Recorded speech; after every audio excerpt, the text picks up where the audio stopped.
The surgeon's hands were still wet with my blood when he called my parents, and all my mother said was, "Ring us back if she makes it through." I remember the beeping, that cold, rhythmic beep of a machine counting my heartbeats like borrowed time. My name is Isabella Vaughn, and the night my family chose a birthday cake over my life was the night I stopped being their secret and started becoming their reckoning. The crash happened on a stretch of wet asphalt just after midnight. 1 second I was driving home through the rain, tired but relieved to have survived another impossible week. The next, headlights swerved into my lane, tires screaming, glass turning to diamonds in the air. Then nothing. When I opened my eyes, the world smelled of iodine and antiseptic. Pain lived in every bone. A machine next to me clicked with each fragile breath I took. A doctor stood at the foot of my bed watching me like I was a miracle he hadn't expected. "You're safe now," he said quietly. I tried to speak, my lips barely moved. "My parents?" His face shifted.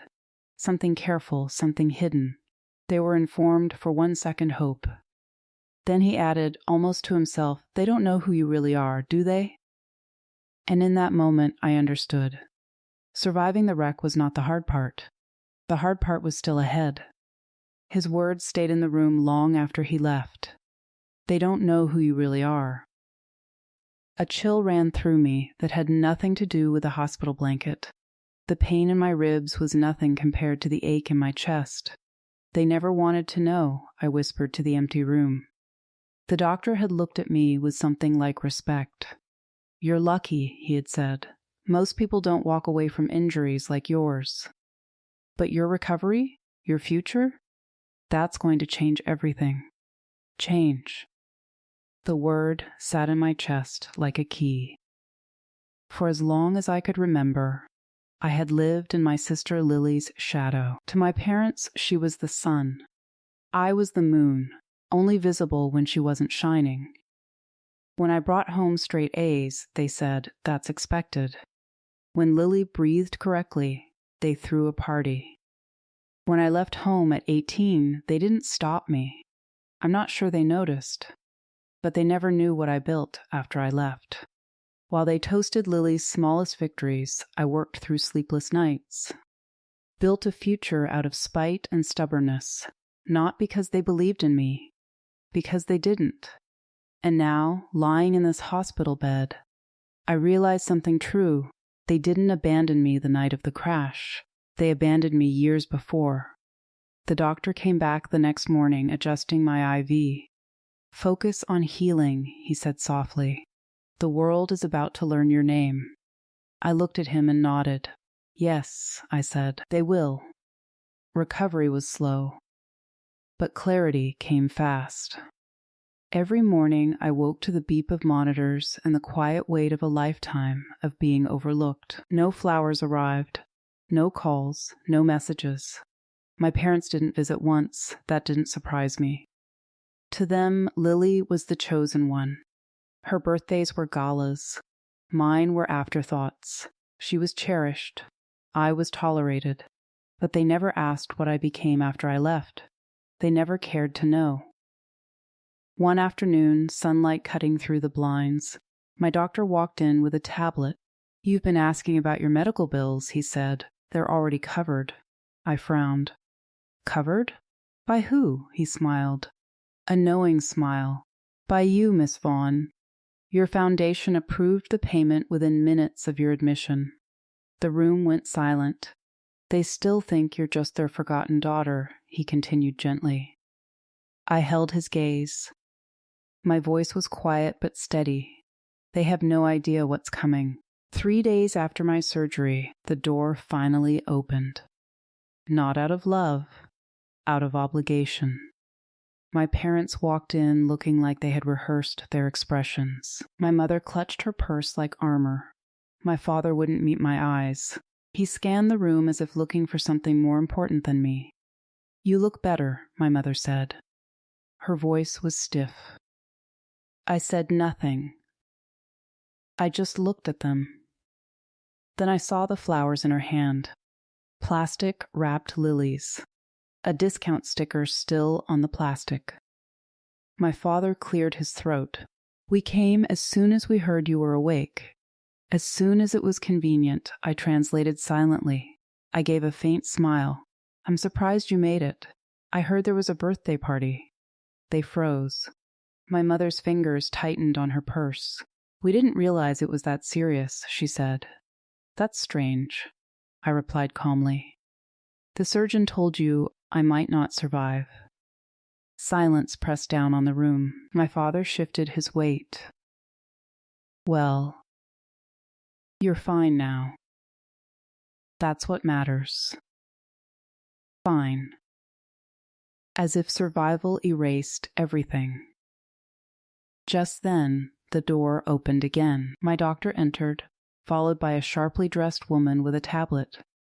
Good afternoon, Miss Vaughn, the woman said respectfully. We just need your signature to finalize the trauma wing donation. My parents blinked. Donation? My mother whispered. The woman nodded. Yes. From Isabella Vaughn, founder of the Vaughn Foundation, one of this hospital's principal benefactors. The room stopped breathing. My parents stared at me like they had never seen me before, and for the first time in their lives they truly looked. But they had no idea this was only the beginning. Silence swallowed the room. The Vaughn Foundation, my mother repeated, her voice cracking. Yes, I said calmly. Mine. My father shook his head. That's impossible. You were barely surviving when you left home. I held his gaze. You never cared enough to find out what happened after I left. The truth landed between us like a stone. For years, while they celebrated Lily's every step, I had worked, studied, built something from nothing. Not because they believed in me, because they didn't. The hospital administrator cleared her throat. Miss Vaughn's foundation has funded scholarships, trauma centers, and emergency surgeries for hundreds of patients, including her own. My mother's lips parted. You saved yourself? I smiled a small smile. I learned a long time ago not to rely on anyone else. Guilt flickered in their eyes. Fragile, unfamiliar. Too late. Why didn't you tell us? My father asked. Because you never asked, I said quietly. My mother's voice softened. We didn't know. No, I said steadily. You didn't want to know. Silence again. For the first time in their lives, they weren't looking at the daughter they ignored. They were looking at the woman who no longer needed them. And in that moment, they realized they had lost me forever. The silence grew heavy. My parents stood frozen, their disbelief turning into something heavier. Regret. But regret wasn't why they had come. It never was. My mother forced a brittle smile. We're proud of you, Isabella. We just wish we had known. I met her eyes. No, you wish you had needed me. Her face crumbled. My father stepped forward. That's not fair. Fair? I repeated softly. Was it fair to choose a birthday party over your daughter's life? Neither answered. The truth hung in the air like a verdict. Finally, my mother exhaled. We didn't come here to argue. Then why did you come? I asked. They exchanged a glance. And that's when I understood.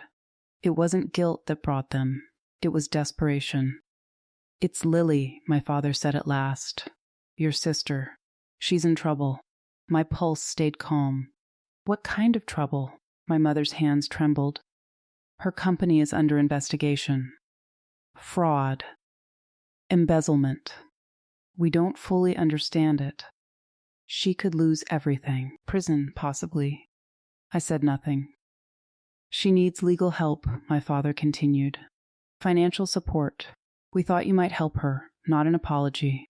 Not remorse. A request. I looked at them steadily. My voice was cold but quiet. You ignored my life to celebrate hers. Their faces tightened. And now, I went on, you expect me to save it. The room fell silent. I held their gaze without flinching. Tell me, I said quietly. Why should I? The question hung like a blade. Because she's your sister, my mother whispered, her voice breaking. I held her gaze. And I was your daughter. Silence, sharp, suffocating. My father swallowed hard. We made mistakes, terrible ones. But Lily doesn't deserve to pay for them. A bitter smile touched my lips. Neither did I. The words struck deeper than any accusation. Their shoulders sagged. They had come begging for mercy from the daughter they had thrown away. Please. My mother pleaded. She could lose everything. I exhaled slowly. The past pressed against my chest. Pain. Neglect. Years of being invisible, but also something else. Clarity. I won't protect her from the consequences of her crimes, I said calmly. Justice isn't negotiable. Their faces fell. But I continued, my voice steady. I will make sure she gets fair legal representation. Nothing more, nothing less. My father blinked. You'd still help her? I'm not doing it for her, I replied. I'm doing it because I refuse to become what you were. Cruel. Indifferent. Unjust. Tears filled my mother's eyes. In that moment, they didn't see the daughter they had neglected. They saw the woman they could never control. And they finally understood. Power had never belonged to them. It belonged to me. The room settled after my decision. For the first time, my parents had nothing left to demand. Nothing left to say. I'll arrange the best legal representation for Lily, I stated calmly. She deserves a fair trial. But understand this clearly. I will not interfere with justice. And I will not buy her freedom. My father nodded slowly, shame clouding his eyes. My mother wiped her tears, her voice barely a whisper. We don't deserve your kindness. No, I replied gently. But I deserve my peace. They left quietly, carrying the weight of their own choices. As the door closed behind them, I felt something loosen inside me. Not forgiveness, not reconciliation, release. Days later, I was discharged. Standing at the hospital entrance, sunlight warming my face, I breathed in deeply. The world felt different, lighter, clearer, finally mine. The Vaughn Foundation continued its work. More scholarships, more trauma centers, more second chances for people who had no one. And my parents? They never called again. Not after Lily's trial. Not after she served her time. Not after the news articles came out naming me as the anonymous donor who had funded half the city's emergency infrastructure. But that was fine, because I had learned something in that hospital bed. Something they never taught me. Family isn't about blood. It's about who shows up when the beeping machines count your heartbeats. And I showed up for myself. A year later, I received a letter. No return address. Thin paper. Neat handwriting. It was from Lily. She wrote, I know what they did to you. I didn't know then. I'm not asking for forgiveness. I'm just saying I see it now. And I'm sorry. I kept the letter for 3 days. Then I put it in a drawer. I didn't write back. Not out of anger. Out of peace. Some bridges don't need rebuilding. Some stories don't need a sequel. My name is Isabella Vaughn. And the night my parents chose a birthday party over my survival was the night I stopped being their daughter and started being my own.